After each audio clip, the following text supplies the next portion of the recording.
Good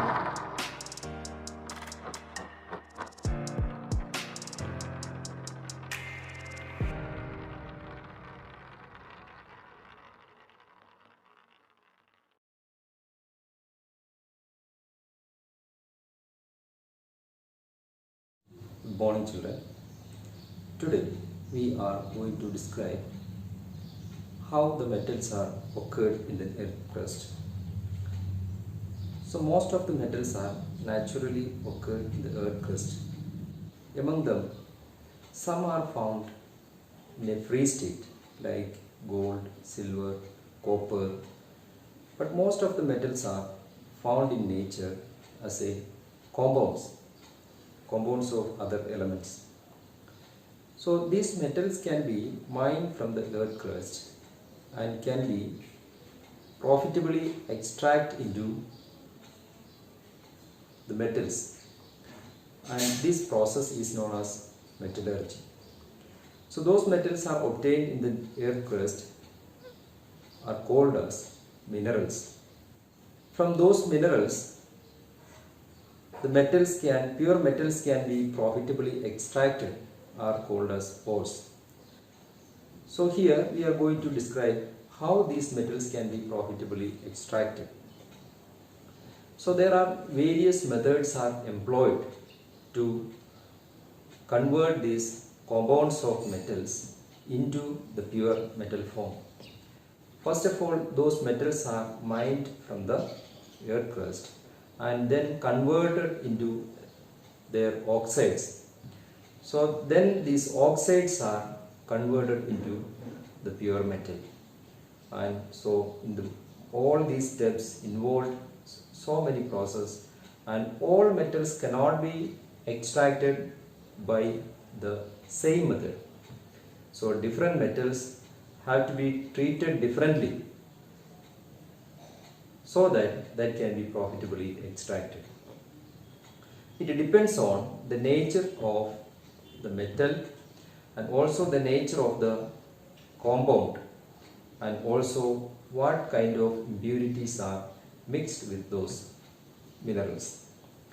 So here we are going to describe some of the processes, some of the major processes how these metals can be profitably extracted into pure form of metal.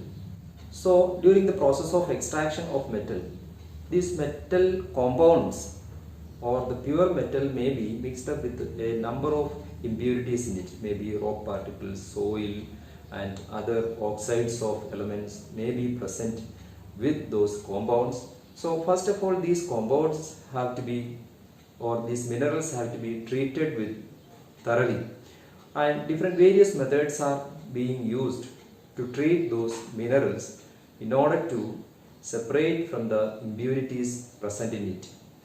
So as I said before, all metals cannot be treated by the same method. So it depends on the nature of the impurities present in it. So some of the processes are hydraulic washing. So the metals are washed with water so that the impurities present in it can be easily washed away, so that most of the impurities will be removed from the minerals. And then these minerals converted into oxides of that metal. And why? Because they are converted into oxide, it is easier to separate the pure metal from its oxide than the other compounds. So then the second step involves the conversion of metal compound into the oxide of that particular metal, so that the pure metal can be easily separated from the metal oxide. If the carbonates and sulfate have to be removed from the minerals or the metal carbonates or metal sulfides, but the same method or the same separation method cannot be employed to remove the carbon and sulfide impurities from the metal. So if the metal consists of carbonate in it as an impurity, then this metal has to be heated in the limited supply of oxygen, and then the metal will be converted into oxide of that metal. So, and this process is known as calcination. Then if sulfides are present as an impurity in a metal compound, then that compound is strongly heated in the excess air, so that the metal compound will be converted into metal oxide, and this process is known as roasting. In the previous session we have seen that the reactivity series of metals, and in that reactivity series we have also seen that there are three categories are there: metals of high reactivity, metals of moderate reactivity, and metals of less reactivity. So these metals present in these three categories are reacting with other compounds in three different ways.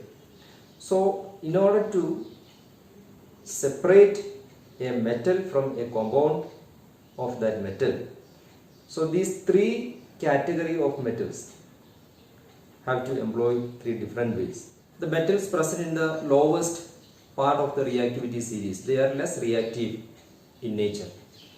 So then therefore, for example, mercury is very less reactive metal.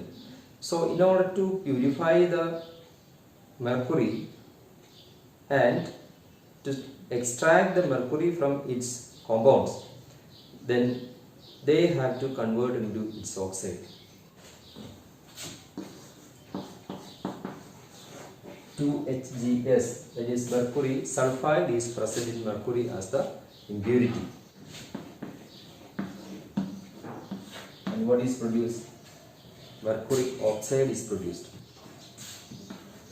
2HgO plus 2SO2. So this is how the mercury is react with oxygen present in the air to produce mercury oxide, and sulfur dioxide is produced. So this is mercury is a less reactive metal. So this is how the metal mercury is separated, converted into oxide. And once it is converted into oxide of that metal, then from this oxide of that metal, the pure metal has to be separated. How it can be processed? How it undergoes the reduction process. So in reduction process, the oxygen is eliminated from the oxide of that metal, so that the pure metal will be available.